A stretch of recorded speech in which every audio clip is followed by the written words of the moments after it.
اللہم صلی علی سیدنا و مولانا محمد وعلی آلہ و اصحابہ وبارک وسلم نحمدہ ونسلم علی سیدنا و مولانا محمد رسولہ النبی الامی الامین المقین الحنین الکریم الرؤوف الرحیم اما بعد اعوذ باللہ من الشیطان الرجیم بسم اللہ الرحمن الرحیم وَوَجَدَكَ ضَالًّا فَهَدَىٰ صدق اللہ مولانا العظیم۔ حمد و صلات کے بعد اللہ رب العزت کا کروڑوں بار شکر ہے جس نے ہمیں اسلام، ایمان، قرآن اور غلامی رسول صلی اللہ علیہ وآلہ وسلم کی مبارک، عظیم اور حسین نعمتوں سے، برکتوں سے، سعادتوں سے اور نسبتوں سے شرفیات کیا۔ آج کی اس مبارک نشست میں جس موضوع پر عرض کرنا چاہتا ہوں وہ ہے سرور کائنات صلی اللہ علیہ وآلہ وسلم بحیثیت رہبر کائنات۔ حضور نبی اکرم صلی اللہ علیہ وآلہ وسلم کی دنیا میں ولادت باسعادت سے پہلے یہ دنیا میں شرک، کفر، ظلم، گناہ، نافرمانی، فسق و فجور سے یہ دنیا بھری ہوئی تھی۔ ظہر الفساد فی البر والبحر، خشکی اور تری میں ہر سمت فساد ہی فساد تھا۔ اور اگر ہم اہل عرب کی زندگی کا جائزہ لیں، ان کی ہر زندگی کا رخ وہ تباہ کن تھا۔ اگر ہم ان کی مذہبی زندگی دیکھیں تو ان کی مذہبی زندگی بھی تباہی پر مشتمل تھی۔ وہ اللہ وحدہ لا شریک کی عبادت کی بجائے، عقیدہ توحید کی بجائے وہ 360 بتوں کی پرستش کرنے والے تھے۔ تو ان کی مذہبی زندگی میں بھی شرک کا غلبہ تھا، فسق و فجور تھا۔ اگر ہم اس معاشرے کی اخلاقی حالت دیکھیں، ان کی اخلاقی زندگی بھی تباہ کن کہ وہ بد اخلاق تھے۔ ان لوگوں کی اگر ہم معاشی زندگی دیکھیں تو ان کی معاشی زندگی بھی تباہ کن تھی، اس لیے کہ وہ قافلوں کو لوٹنے والے اور ڈاکے ڈالنے والے تھے۔ چوری کرنا، ڈاکے ڈالنا، لوٹ مار کرنا، یہ اس معاشرے میں فخر سمجھا جاتا تھا۔ پھر ان کی آئلی زندگی اگر ہم دیکھیں تو وہ اپنی عورتوں پر ظلم کرنے والے، ایک دن میں کئی بار طلاق دینے کے باوجود بھی پاس رکھنے والے تھے۔ ان کی آئلی زندگی بھی تباہی کے دہانے پر کھڑی تھی۔ پھر ان کی سیاسی زندگی دیکھیں، کوئی سیاسی سیٹ اپ نہ تھا۔ تو زندگی کا جو بھی رخ دیکھیں، وہ اخلاقی ہو، سماجی ہو، معاشی ہو اور عبادت کا پہلو ہو، ہر لحاظ سے ان کی زندگی فسق و فجور میں لبریز تھی۔ اللہ رب العزت نے ان کی حالت زار پر رحم فرمایا۔ وہ جو بچیوں کو زندہ درگور کر دیتے تھے، غلاموں کو سارا دن دھوپ میں کھڑا رکھتے تھے اور ان کے جسموں پر بھاری وزنی پتھر رکھ کر انہیں اذیت دیتے تھے، تکلیف دیتے تھے اور ظلم کرتے تھے، عورت کی تعظیم نہ تھی، احترام نہ تھا، اس معاشرے پر اللہ رب العزت نے رحم فرمایا۔ قرآن مجید میں اگر ہم چوتھا پارہ سورہ آل عمران اس کی آیت نمبر 104 کا مطالعہ کریں تو اللہ رب العزت نے ارشاد فرمایا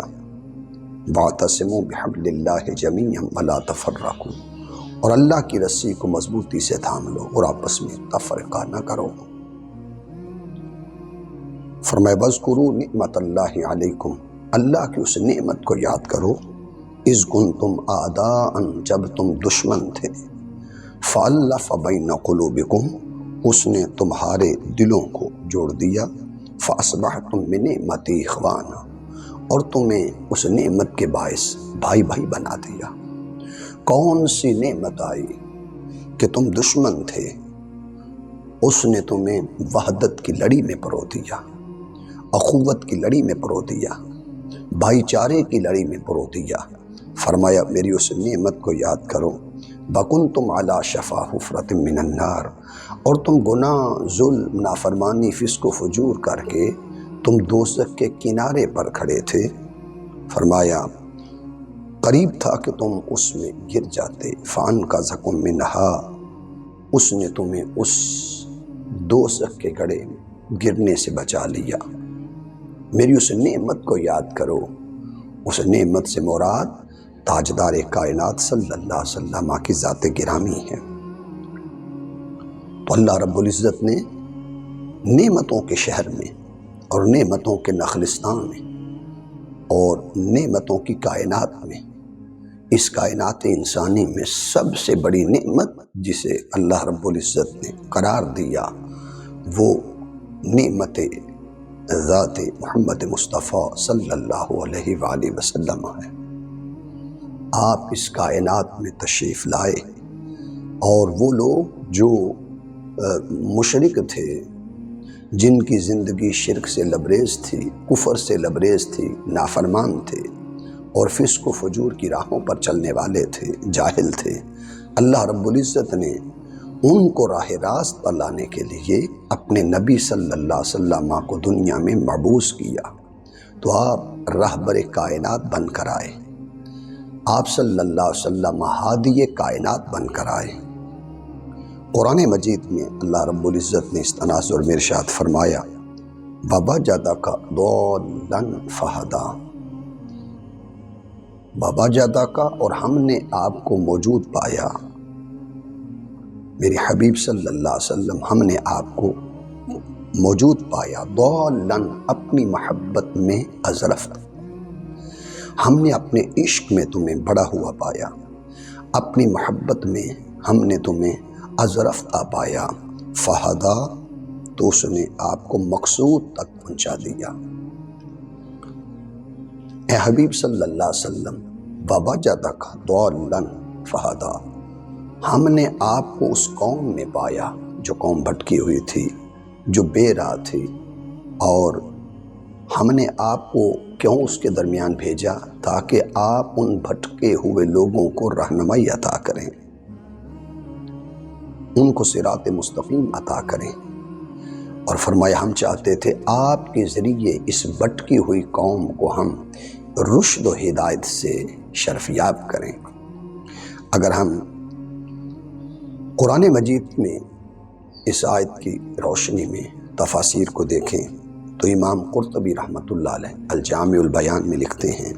وَوَجَدَكَ ضَالًّا فَهَدَىٰ، ای وَوَجَدَكَ فِي قَوْمٍ ضَالًّا فَهَدَى اللَّهُ بِكَ، کہ اللہ نے جس قوم میں آپ کو پایا وہ قوم گمراہ تھی، وہ قوم گمگشتہ راہ تھی، فرمایا ہم نے آپ کے صدقے اس قوم کو ہدایت عطا کی۔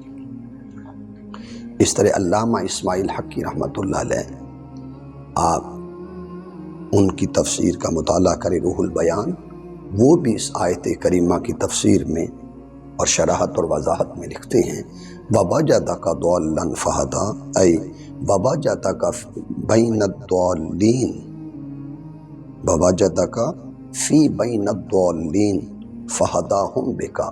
اللہ رب العزت نے آپ کو گمراہوں میں پایا، یعنی وہ قوم گمراہ تھی، وہ لوگ گمراہ تھے، وہ معاشرہ گمراہ تھا، آپ کو اللہ پاک نے ہادی بنا کر بھیجا، آپ کو اللہ پاک نے مہدی بنا کر بھیجا، آپ کو اللہ پاک نے ہدایت عطا کرنے والا کہ آپ صراط مستقیم پر فائز تھے، اور لوگوں کو قرآن، اسلام، توحید کا راستہ دکھانے کے لیے دنیا میں جلوہ گر ہوئے۔ تو فرمایا اسماعیل حقی رحمۃ اللہ علیہ نے کہ اللہ رب العزت نے آپ کو ان گمراہ معاشرے میں پایا تو محبوب وہ قوم گمراہ تھی، اور آپ کے صدقے اللہ پاک نے ان گمراہوں کو ہدایت عطا کی۔ پھر امام رازی رحمۃ اللہ علیہ نے مفاتیح الغیب میں یا تفسیر کبیر میں ارشاد فرمایا اس آیت کی تشریح میں، وَوَجَدَكَ ضَالًّا فَهَدَىٰ، ای وَوَجَدَ قَوْمَكَ ضَالًّا، اللہ پاک نے آپ کی قوم کو گمراہ پایا، اس معاشرے کو گمراہ پایا۔ فرمایا فَهَدَاهُمْ بِكَ، اور آپ کے صدقے اللہ نے گمراہوں کو ہدایت عطا کی۔ یاد رکھیے، نبی گمراہی سے نکالنے کے لیے آتا ہے، نبی جاہلوں کو علم دینے کے لیے آتا ہے، نبی صلی اللہ علیہ وسلم جو دنیا کے اندر تشریف لائے، اور ہر نبی علیہ السلام اور ہر رسول علیہ السلام جو دنیا کے اندر جلوہ گھر ہوئے تشریف لائے، ان کا مقصد یہ ہوتا ہے کہ بھٹکی ہوئی قوم کو صراط مستقیم دکھایا جائے۔ تاجدار کائنات صلی اللہ علیہ وسلم دنیا میں رشد و ہدایت لے کے آئے، نور توحید لے کے آئے، نور اسلام لے کے آئے، نور قرآن لے کے آئے، اور نور ہدایت لے کے آئے، تو اللہ رب العزت نے آپ کو معلم کائنات بنا کر بھیجا، اور اس میں اللہ رب العزت نے آپ کی ولادت باسعادت کے ذریعے اور آپ کی ذات اقدس کے ذریعے ان گمراہوں کو ہدایت عطا کی ہے۔ تو فرمایا حبیب، اس معاشرے میں ہم نے آپ کو بھیجا جو قوم گمراہ تھی، جو معاشرہ گمراہ تھا، اور ہم نے چاہا کہ ہم آپ کے ذریعہ سے اس گمراہ قوم کو ہدایت عطا کرتے۔ دول اس درخت کو کہا جاتا ہے جو گم گشتہ لوگوں کو منزل کی خبر دے، راستے کی خبر دے، اور منزل مقصود تک پہنچائے۔ صحرائے عرب میں چونکہ تجارت کے لیے قافلے آتے جاتے تھے، تو عرب والوں نے اس پورے صحرا میں ایک درخت اگاڑ دیا اور کہا کہ اگر کوئی راستہ بھول جائے، مکہ کی طرف آنے کے لیے راستہ بھول جائے، اس درخت کو دیکھے تو وہ منزل تک چلا آئے۔ تو اگر کوئی راستہ بھول جاتا، اس درخت کو دیکھتا تو وہ وادی تک، مکہ تک، منزل تک، گھر تک آ جاتا۔ تو اس شجر کو دول کہتے ہیں کہ جو گم گشتہ لوگوں کو راستے کی خبر دیتا۔ تو اللہ رب العزت نے محاورہ عرب میں بات کی، عرب والو وہ تو دو چار مسافر ہوتے جو بھول جاتے اور اس درخت کو دیکھ کر منزل تک پہنچ جاتے۔ فرمایا حبیب، جب آپ آئے سارا عرب گم گشتہ رہا تھا۔ جب آپ دنیا میں جلوہ گر ہوئے، وہ لوگ انہوں نے خانہ کعبہ میں 360 بت سجا رکھے تھے، تو حبیب انہیں نہ میری توحید کی خبر، نہ میری ذات کی معرفت، نہ انہیں ہدایت نصیب تھی۔ پورا کا پورا معاشرہ گم گشتہ رہا تھا۔ میرے حبیب، ہم نے آپ کو صحرائے ایمان میں، صحرائے اسلام میں، صحرائے عشق میں، صحرائے محبت میں ایک شجر نور کی مانند کھڑا کر دیا، شجر ہدایت کی مانند کھڑا کر دیا، شجر معرفت کی مانند کھڑا کر دیا، اور فرمایا گمراہ ہو، جو گمراہ ہے اس محمد کو دیکھتا جائے اور منزل مقصود تک پہنچتا جائے، اس محمد صلی اللہ علیہ وسلم کو دیکھتا جائے، صراط مستقیم پاتا جائے، میرے حبیب مکرم صلی اللہ علیہ وسلم کو دیکھتا جائے اور میری خبر پاتا جائے، تو اللہ رب العزت نے اپنے رسول صلی اللہ علیہ وسلم کو ہادی کائنات بنا کر بھیجا، مہدی کائنات بنا کر بھیجا، رہبر کائنات بنا کر بھیجا۔ تو مفسرین اعظام کا یہ اپنی اپنی تفاسیر کے اندر یہ لکھنا کہ وہ قوم گمراہ تھی اور اللہ پاک نے اپنے نبی صلی اللہ علیہ وسلم کو ہدایت یافتہ بنا کر اس قوم میں بھیجا تاکہ آپ ان کو تعلیم دیں، ان کو تربیت دیں، اور آپ کی تعلیم، تدریس، تربیت اور حکمت دانائی کے باعث وہ لوگ جو بد اخلاق تھے وہ اخلاق یافتہ ہو گئے، وہ جو مشرک تھے انہیں اللہ رب العزت نے جو توحید کی دولت عطا کی، وہ جو عورتوں پر ظلم کرتے تھے رسول اکرم صلی اللہ علیہ وسلم نے ایسی ان کی تربیت کی کہ وہی عورتوں کو عزت دینے والے ہو گئے، وہ جو شراب نوشی کرتے اور جوا کھیلتے، طرح طرح کے فسق و فجور میں مبتلا تھے، حضور سرور کونین صلی اللہ علیہ وسلم کی صحبت نے اور آپ کی مجلس نے اور آپ کی نگاہ نے ایسا تزکیہ کیا کہ ان کے تن بھی پاک ہو گئے، ان کے من بھی پاک ہو گئے، ان کی خلوت بھی پاک ہو گئی، ان کی جلوت بھی پاک ہو گئی، اور وہ لوگ جو طرح طرح کے عیبدار راستوں کے مسافر تھے، میرے آقا صلی اللہ علیہ وسلم کی نگاہ رحمت کے باعث، نگاہ کرم کے باعث، علم، شعور اور ہدایت عطا کرنے کے باعث وہی لوگ دنیا کے اندر علم کے، شعور کے امام ٹھہرے۔ اللہ رب العزت ہماری حاضری اپنی بارگاہ میں قبول فرمائے۔ وما علیہ الا البلاغ۔